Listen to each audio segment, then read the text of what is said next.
Hello, and welcome to the Emily Rassam Show. Today's guest is Scott Schneider, and he is a running enthusiast, and he works for a nonprofit supporting veterans. So, Scott, we're going to start off. Tell us a little bit about yourself, and first what you do, and then how you got into running.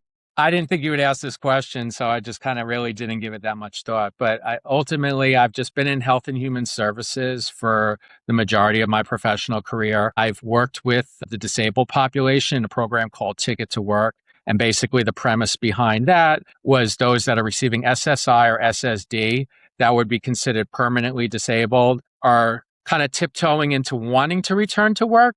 So we educated them on how that would impact their benefits, because that was the biggest fear. And then we would transition them into a job and, help them build some of the confidence that they may have lost from just being homebound for so long as a result of their disability. And I've also done recruiting. I've recruited for Tufts Medical Center. I had the privilege of running the Boston Marathon in 2023 and raising like over $8,000 for the hospital. I'm still floored by that. Like, just walking up to strangers and stepping outside your comfort zone. And then lastly, today, like you said, I've been working with veterans for about 6 to 7 months, and helping them get into stable housing and off the streets or unhealthy situations that's not conducive to their long-term growth and benefit. That's a worthwhile cause. I fully support that.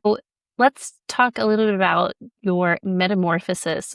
So you told me we went from we didn't do the couch to 5K. We did the couch to ultramarathon. And tell us how this started. How did you get into running in the first place? So in growing up, I was the first person to avoid any type of, we had the President's Challenge. And I remember just asking my mom to write notes to just kind of get me out of whatever the sport or activity was. During that time, because I didn't consider myself to be very athletically inclined. I did karate younger, but I wasn't very good at it. I did soccer, but I was just chasing around all the other people. So anything sports related, I was looking for an excuse out of. And I was just really self-conscious. Kids are kind of rough growing up. Like, oh, you're horrible, get off the field. And that's what I was used to. So maybe in my late 20s, early 30s, I started just doing 5Ks. Somebody invited me to one time, and I just came with basketball shoes and 2 shirts on. Just nope, you find out the mistakes you make along the way. And I did my first 5K, and I think I cleared 9 minutes doing it, which was pretty good. And I might have done another one later. I always try to find races that are causes that I believe in, not just checking off a box. And I got very sick on that one for overexerting myself. And it's funny, I look at my Garmin, it's like, you haven't ran in a year. So I didn't pick it up until COVID, like a lot of people. I was doing the Orange Theory HIIT classes online because the world was shut down. And I just kind of felt that I needed something else to just kind of balance out the chaos in the day and the thoughts in my head. So I just started doing running, and then I just set the goal of doing a half marathon. I don't know if it was that first year of COVID or the second year. And then I completed that. I mean, nobody was out in the world. I just went to a local park, and I did my first half marathon by myself. And then I was like, well, I could do that. So next year, I'm just going to go ahead and sign up for a marathon. So I signed up for the Disney Dopey Challenge, which is a 5K, 10K, half and full over 4 days. And then I just got hooked after that. Yes. So for you, is it the actual exercise, or is it the community involved with running, or both? So it's kind of a mix. In the beginning, it was all about the community, but I just kind of feel that there's cliques and silos in running to a degree, which is the complete opposite of what I found in the trail running community, where you're more accepted regardless of what your pace and aptitudes and strengths are. So it's always been kind of like a solo journey on the road right now. Right now, I'm actually training for the Detroit Free Press Marathon, which goes into Canada and comes back. So that's where the majority of it is. And then I have my second 50 miler the next month over in Boonesboro, Maryland, with 3,000 feet elevation and very strict cutoff of 13 hours. So a little bit overwhelmed with that. My first 50 miler, like I DNF'd. It was my first DNF, but I found a lot of support on the course. What did you learn from not finishing the race? If you don't know, DNF is just did not finish. So, and this is something that's just kind of like paralleled into where I'm at now. I mean, it's like 100 degrees on a typical day. And even if I'm out running at like 5 o'clock in the morning, it's like 80 to 90 degrees, but with the heat index and the humidity, it feels like 100. And there are times like where I cannot do what my coach is asking me to do. And that's okay. I just try to put in maximum effort. So with that ultra, I realized that I was not enjoying myself and I didn't need to continue to allow myself to suffer just so I could check off a box and say, hey, I've done that. It was a point in the race where it was like pitch black. I found a friend out there and I was like knee deep in like mud and cold water. And it was just absolutely miserable. And I want to say I had like 10 more miles after that and it was already pitch black. And I was just like, I'm done. So I decided to just call it quits then. And the woman that I was with that I made befriended, that made it a little bit easier those last couple of miles, she quit too. And that's okay. It is. And, it's really important in life to know when to pivot and start doing something else. And I think that's what drew me to ultras because I've always loved trail running and hiking. And I was like, what? Other people do this too? I just found out about that in my 30s. I didn't know people did that for sport. So it was really exciting for me. And so I wanted to ask you then a little bit about how did you then start running and what was it like when you were not running and then started getting into it? Kind of like a long-winded question. I'm just going to tell a story really quick. Perfect. Nothing happened to me, but say you like go to a mall, right? And you're there to get like a dress or a suit. You hit the clothing store and maybe you go to the mall directory because you don't know exactly what it takes to get to where you're at. And it doesn't resonate until you see that big arrow that says like you are here on the map in the mall. And once you get there, you could like chart the course of where you go to. But you need to find out like where you are first before you're able to do that. So I used to have like very small goals and I would just wander around like aimlessly through life, just like looking for the right direction. And what I really needed to do was just take a serious assessment of where I was at to find my baseline so I could get to my like you are here moment and make intelligent progress. And that's not just fitness for me. Fitness did play a role in that. But it's just running just helped me identify my why and helped me overcome a lot of obstacles that I was facing in my life then and I'm facing in my life now. And ultimately, at the end of the day, it just comes down to betting on yourself. We could like turn on the TV, with the soccer or the football in a couple of months, and we could cheer for our favorite sports team. And we believe in other people and we want other people to be successful. But when are you going to actually believe in yourself? And that was kind of like that, like moment of clarity, epiphany for me. And I was able to find that through running because it's just been gradual progress. When I first started, my first marathon was like 7 hours. And now like I'm in the 4 hour range and my next one, I'm shooting for like a sub 4 marathon. It's exciting. And so what would you say to someone who's starting out and, the first few weeks when you're running, it just really kills you? Yes. And then you decide, oh, I don't want to do it again. A lot of people do. How did you find the strength to keep going when your body and mind were telling you, oh my gosh, this is too hard? So it's a little bit hazy because it was like 5 years ago. But what I can say is that by choosing to do hard things, whatever discomfort you have, it's going to pass like anything else. Like any goal that you have, there's going to be points within that where you're going to have off days and you're going to have days where you're really soaring. And it's just about just making a decision. And, there's so many things that we put into our bodies that's like not good for us. So when we're able to do something, whether it's running or something else, and complete it from start to finish, it kind of bolsters our self-esteem. And what I found out from me is that it has afforded me the opportunity to make better choices in other areas of my life and manifested.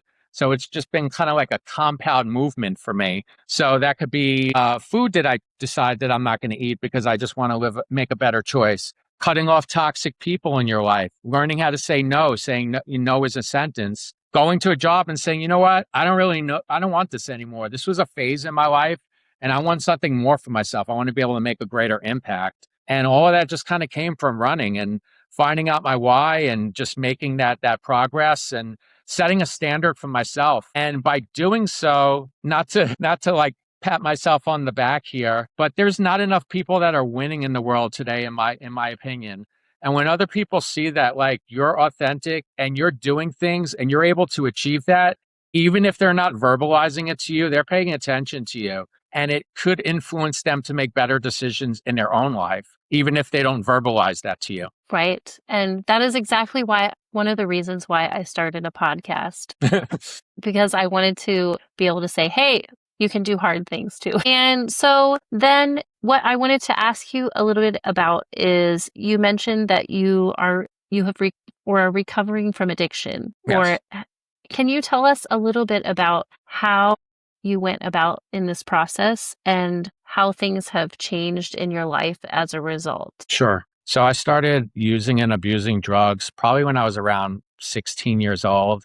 Classic Generation X. So I was like a latchkey child. I don't have any siblings. So I basically raised myself. My mom worked days. My dad worked nights for the transit authority. I had a pretty typical life. There wasn't any abuse or anything in the household, but I never felt like I belonged or what I did mattered. And when I started to dabble into drugs, it just kind of, aside from the euphoria that comes with it, it kind of gave me like a sense of purpose and an identity for that. And for a while, like I just kind of downplayed it. And I moved out here when I was 17. Some of the choices I made, my parents were going to move here anyway, but they decided to leave early because they felt that I was going down a wrong path. And then I came out here and I started making worse decisions and started doing harder drugs. It's a miracle that I haven't gotten like arrested as some of the other people or had to do any diversion programs. And eventually it just got so bad that like I felt that I needed to like seek help, which is really hard. There's just that whole persona behind the men. Men don't ask for help. Men are supposed to be strong. Men aren't supposed to show any emotion or weakness. And I just finally had to accept that I needed help. And I went to the rooms of Narcotics Anonymous, and it helped create a foundation for me. And I had a sponsor at the time that was very patient with me because anytime something went awry, I'm like, oh, I got to go ahead and get high. And that happened a couple of times. And eventually, like the running, I just got that momentum. And now, like, it's almost like cigarettes. Like, I don't even want to be around anybody like that because I don't want to do anything that's going to jeopardize my life or the people that I care about. So what was that like for you making such a significant change in your life? Would you say it was really, really hard? And what would you say to someone going through that right now? I mean, I heard this in a fitness tape one time. They say the two hardest things to do in life is starting something and stopping something. And I've done that like countless times in my life through the process. And this was one of those things where like, I guess I felt that my time wasn't ready until I said enough was enough. And I had to remind myself that I could get off the elevator like at any time. I don't have to wait till I hit like this rock bottom like we see in the movies before I decide that I want to, do something positive for myself. So I just had like my enough is enough moment. And I was open-minded and receptive to other people's advice and suggestions. And I let go of my ego, like I know it all. You can't tell me anything that I haven't already heard. And just kind of being like closed-minded to that. To anyone that's kind of going through the struggle, I would just tell them that you matter and there's people out there that love and care for you, even if you don't see it. And even if they don't understand what it is that you're going through, it doesn't take away from the feelings that they have for you, even if they're not able to verbalize it. And you just kind of owe it to yourself to be a better version of yourself because you weren't always into drugs and alcohol. And, I don't know. That's all I would say on that. Would you say that then it's not something that you should allow yourself to be defined by something you're doing, because you're a person and you shouldn't be defined by things you do, really? I mean, for me, it's part of my story. I mean, I obviously don't want to be labeled that, but I like to talk about how I was able to overcome certain things. So just being labeled something doesn't bother me. But if I was in the throes of addiction or something else, then yeah, I probably would be offended by that because that person is just passing some type of stereotype or judgment on me just because I'm acting or behaving a certain way. And ultimately, at the end of the day, it just comes down to the fact that we don't know what somebody else is going through at that exact moment in time. So even if like we're having like a raw day, it costs nothing to be kind and, just give a little bit of hope to somebody. That's so true. And I think that we sometimes forget about that and pass judgment a little too quickly on anybody when they're having a bad day. I know Yeah, we all have those. of course. And so now I want to ask you a little bit about your running and how you got sponsored. Can you tell us how that happened and the story behind it? So I have a couple of sponsorships right now. I say ambassadorships, not necessarily sponsorships per se. So Alter Ego, which is how I met my friend that was on the previous show. Salt Stick, which is a product that gives you electrolytes when you're engaging in some type of physical activity. And then the Shocks headphones, which is actually one of my favorites. Because they'll give you bibs so you could go to races and all you have to do is just kind of promote them. So I don't really have a huge social media following, but I think ultimately it's just whenever there's a product that I believe in, I get other people excited about that product to the point that they want to invest in it themselves. So basically, I'm doing a whole lot of work and I'm not getting paid for it in that regard, but so I'll find products and services that are things that I would want to use. So it's really easy for me to pitch it to other people. And that's really how it is. You just find out when the opening is and you put in your application. Sometimes you get picked, sometimes you don't get picked. It's the luck of the draw like anything else. It's like a lottery. Right. I wanted to ask you about the marathon you're doing in New York where you run to Canada. How does that work? Do you need a passport? Yes. Okay. Yeah, so you have to have a passport. I didn't actually map the course, but I think you just like go under a bridge or something like that, or a tunnel, and then you come back. So I don't think you're spending that much time in Canada. I've never been to Canada before, so it's kind of exciting. I was looking at something called the Four Corners Race, which starts in Arizona, and I believe it goes to Colorado, Utah, and I don't remember the fourth one off the top of my head, but Is it New just doing Mexico? something different other than like the world majors, which everyone seems to be enamored with, like especially now with like London and over 1 million people putting in for that lottery and that the fact that they have 2 separate days. I'm almost done with that journey, but if it doesn't happen, it doesn't happen. Like I just want to be able to enjoy the journey without just seeking clout on social media because I've got the pinnacle of all races. So Right. And I don't know about you, but for me, it's all about having a good time when it comes to that kind of stuff. And I'm not one who even like tracks my time that much. But so then let's also talk about the books that you wrote down for me, because you know that I'm going to ask you what are your favorite books. yeah. So I have 3 that I recommended. The one that I just finished was absolutely phenomenal. It was a page turner. It was Christina Applegate's a memoir, You with the Sad Eyes. And I've only known her as just like the actress or, in movies and TV. And I know her as having like multiple sclerosis and that was it. This book kind of delves into like her career, her relationships, her childhood, her trauma, and just overcoming it, finding her voice, the resiliency and the grief. And there's dark humor with it, which I appreciate. And just the emphasis of telling a story and not pretending like everything is okay, like a lot of us do. Like we show that filtered view in our life because we don't want to show those raw emotions a lot of time. And it talks about how she's surviving hardships while remaining authentic. So that would be my number one recommendation to anyone right now. Does that relate to your own life? Like, how does that relate to your own life? You know how we have our presence that we show everyone and then the one we don't. Do you feel like those are connected now or more or less than they used to be since you started running?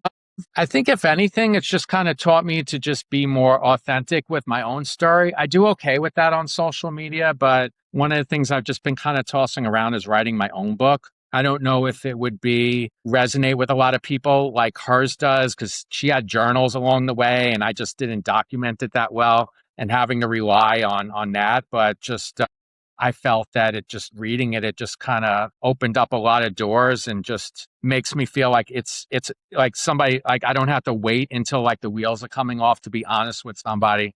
I could be honest with somebody at all times. I don't have to say I'm living the dream or I'm all right in you or whatever, blanket answer that we give. I could just say, I'm having a hard day. I appreciate you asking, how are you, or something. I would like to ask you more about writing a book. I wrote a book and published it myself. Nice. And, if you ever need tips, let me know. It's the hardest part is just making the time to do it. And then the other stuff is not too bad. And then promoting it becomes another task in itself.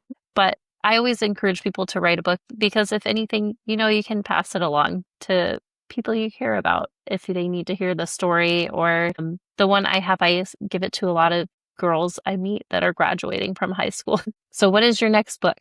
What is book number 2? Book number 2 is for anyone that is getting ready to just kind of tiptoe into running. It's Run to the Finish by Amanda Brooks. It was probably the first running book that I ever set my mind to just kind of understand more of the process, what to do and what not to do. And she's a very fast elite runner now, in my opinion. And the book just kind of taught you how to be stronger, stay healthier, and enjoy running without obsessing over pace or comparing yourself to others, which a lot of people do.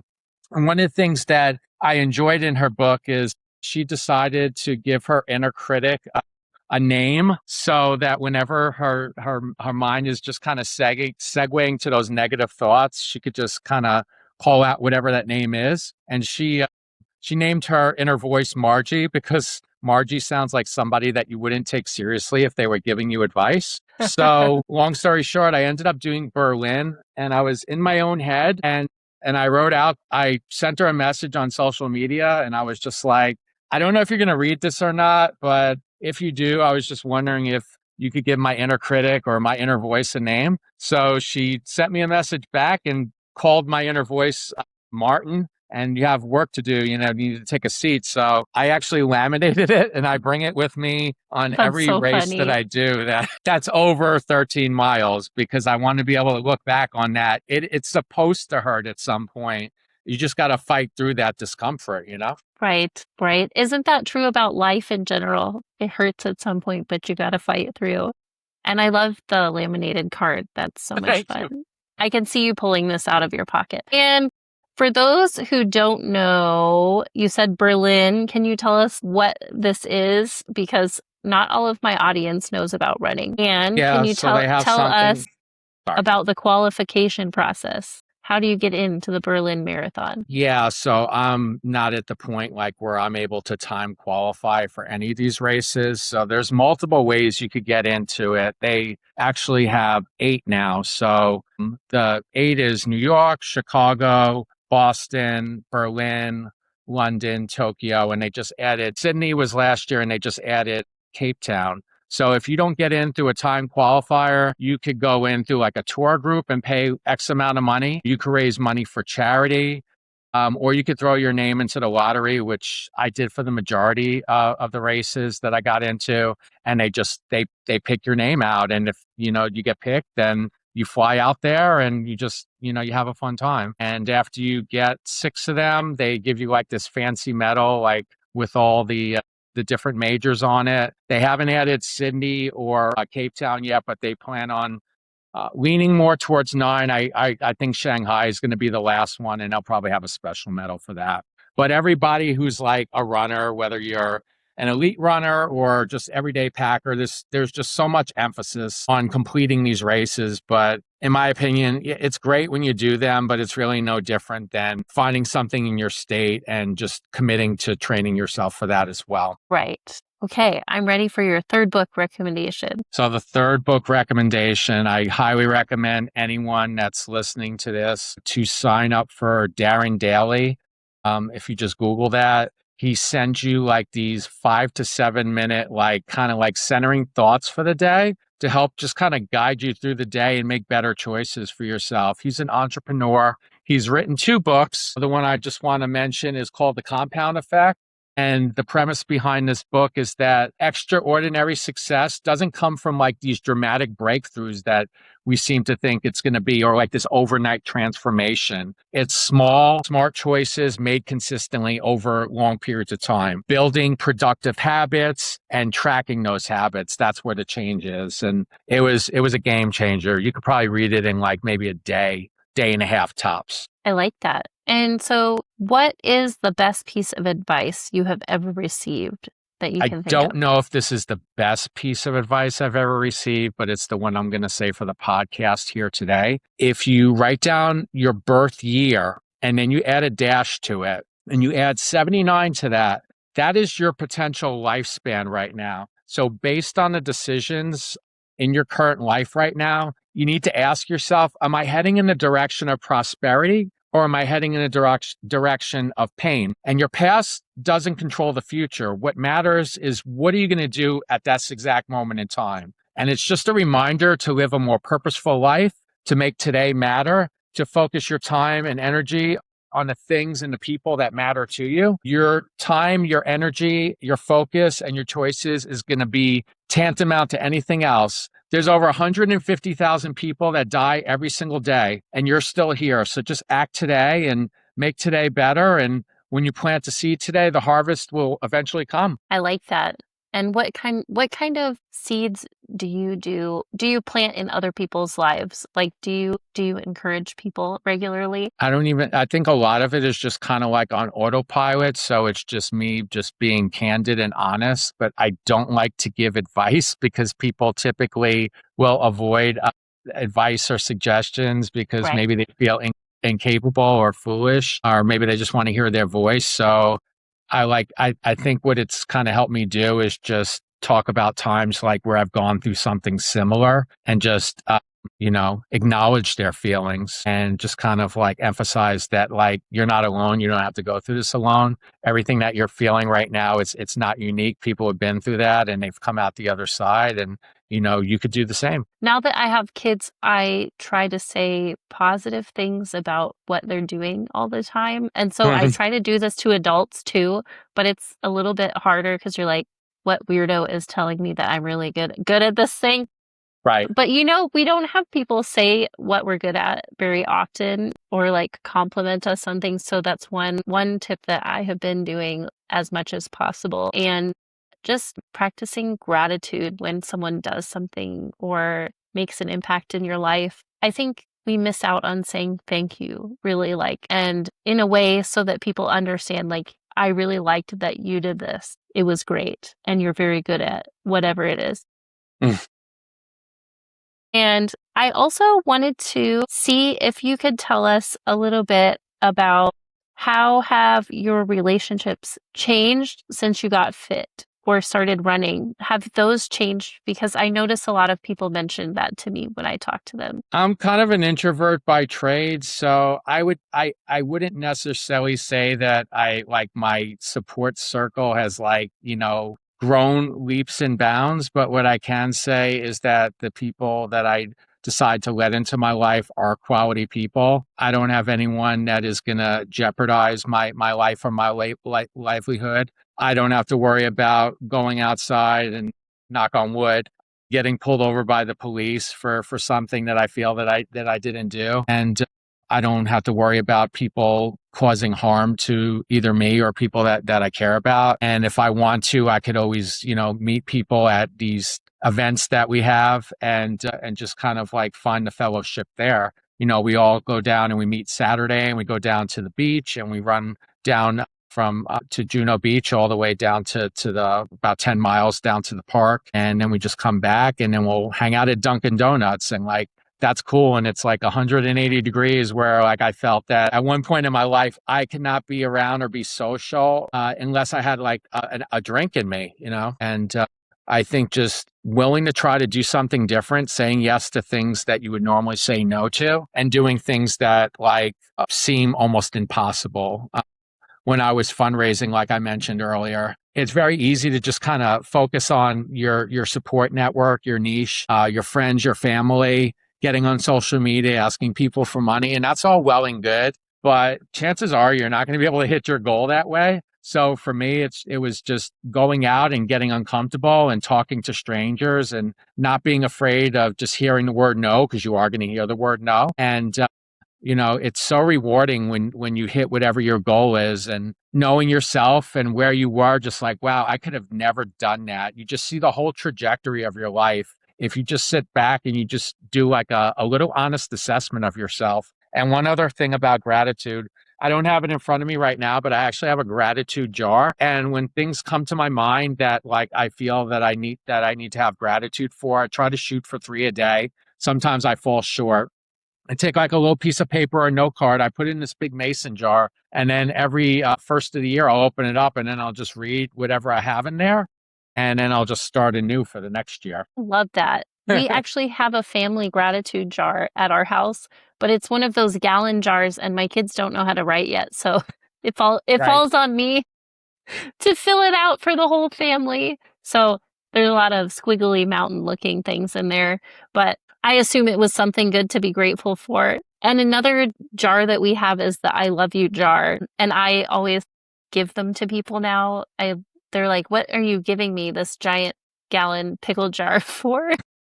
And I put the I love you jar on it, and I give it to most of the people that I know with kids, but especially other adults. And I'm like, no, you have to write I love you notes to each other in there. And mine, a lot of it's like acorns and twigs and random sticker pieces. But, it's also a fun thing to do with other people as well. You have to share that with me offline. To share. I'll have to send a picture. I wrote a little note about it, but it's like you put little I love you reminders in it because my kids can't write. So a lot of times it's a rock or something, but we do that as a family every year too, which is very fun. And also I wanted to talk to you, since you mentioned gratitude a little bit. What is gratitude in your opinion? It's going to fluctuate day to day. I don't think there's like this real deep hidden meaning for me. My Merriam-Webster's dictionary is just trying to appreciate the little moments that happen in our lives, and just knowing that whatever it is that not to minimize the pain or that we're going through, there's always somebody that's struggling a lot worse than us, that's getting by with a lot less resources that we have, and just finding ways to embrace where we're at, appreciate where we're at, acknowledge where we're at. There's so much negativity in the world. And anytime you don't have to go far, you could turn on the news, you could just open up your social media and the algorithm's going to do it. I actually subscribe to something called the Nice newsletter, and it comes to my email box every single day. So I could just read something other than that, and it just kind of helps recalibrate myself, because yes, I'm human. I'm going to have like these negative thoughts, but I also have free will, and I could choose whether or not I actually want to stay in there for long periods of time. Gratitude also is just knowing where I came from and just knowing where I am now, and being thankful for all the sour and sweet memories that came there, and as well as just being afforded the opportunity to be able to do more than I could previously by making healthier decisions in my life. I love that. Thank you for sharing. I wanted to sincerely thank you for joining me today, Scott. It has Thank you for having me. Quite a pleasure. And is there anything that you have on your mind or your heart that you would like to share as a word of encouragement as we finish up? We're all here for like a limited amount of time, and a lot of times we just get caught up in maybe the thoughts and behaviors of what other people think, and as a result, we don't move the needle and we don't make any progress in our lives. So if there's something that is passionate and true to your heart and it doesn't seem to go away, chances are it's probably meant for you to do whatever that thing is. And don't dismiss it, and don't listen to what people think or what they say. In regards to that, just follow whatever it is, and just know that, even if you don't become like a superstar doing it, you are opening up the door to possibly leave the world a little bit of a better place than it was when you first came into it. I love that. Yeah. And it made me think of a song. Do you ever listen to country music? Very few and far in between, but I'm not against it. I'm going to have to send you the song. I just discovered it, and it's called Backup Plan. Okay. And it's the premise of the story behind it is getting back up is the only backup plan you need. And that's kind of like the catch line in the song. And what you said just totally made me think of the song. I'll have to send you the name of the person who sings it, but you I might be have able to Apple find it. Music. I might be able to find it and say, hey, is it this person? So, Yes. Well, you'll know if it says getting back up is the only backup plan you yeah. need. I liked that. I was like, this is the most positive country song I've ever heard in my entire life. I love it. Do you listen to that genre a lot, or is that just something that just kind of like more or less captured you? So I have like a workout playlist and I try Yeah. to listen to positive songs and I have like weird ones where it has Les Brown in it. I don't know if you know Les Brown. No. The motivational guy. Yeah, and there's somebody made a song and it's like called Hungry, like he says it, and it's got techno kind of music with it, and it's pretty Right. funny.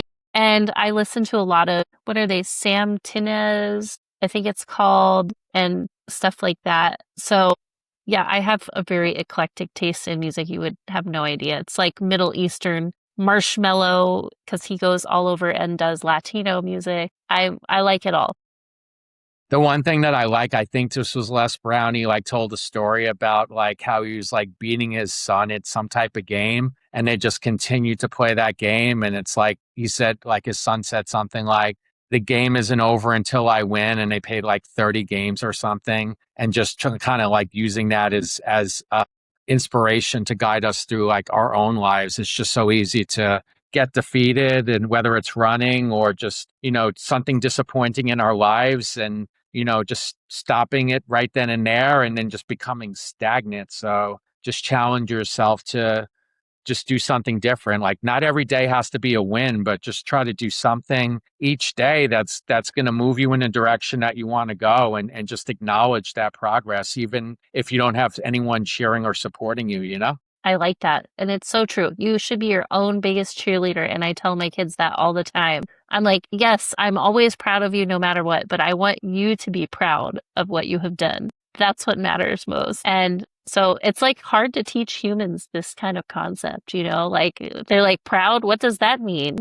Um, and I'm like, no, I want you to be proud of it. I want to be proud for you, but I want you to be proud of yourself. And so that's my message for you today, Scott. I want you to be proud of yourself too. Thank you. There's this lady I follow. I've spoken to her a couple of times. She's, I don't know what you would call her, kind of like a mentor, I guess, I don't know, like a woo woo kind of mentor. But her husband was murdered, and she talked about like this downward spiral that she went through before she had to reinvent herself. And she was in a field similar to mine, like just kind of pigeonholed into that. And now she's an entrepreneur like you. And her whole thing is just kind of like stopping and shifting. And in the beginning, I didn't realize how hard that was. When I was in the more formative years, like my two favorite words were, yeah, but somebody would tell me something positive, and I would just try to find the worst possible thing that could go wrong with that. We're going to have these negative thoughts from time to time, but the more we're conscious and aware of what it is that we're thinking, we could just divert that into something that is going to take us out of that exact moment. And it's just such pure bliss. It's almost like if you've ever meditated, it's the same feeling that you get for just meditating for like 20 minutes and just blocking out the world and, spending time with yourself and loving yourself. Right. And you made me think of another thing that someone told me once. She always says, in life, you need to take 2 steps forward and then take 1 step back. And the step back is not what you think. It's not you going and you're set back on things. It's you are stepping away and taking time to realize and digest, I guess you would say, what you have just done. And to say, what did I do right? What do I need to change? How can I make this better? And what am I thankful for in this process? And that's something that really changed my life because, we always think about go, go, go, go, go. And taking the step back is so important to see where you are and where you want to be and who you are and who you want to be and all of those things. Okay, well, it has been an absolute pleasure speaking with you. I really appreciate you taking time to speak with me. It has been a pleasure. Hopefully I will see you out on the trail at some point. I'm eyeballing the Mammoth March, so who knows. Have a great night. You too. Thanks a bunch, Scott.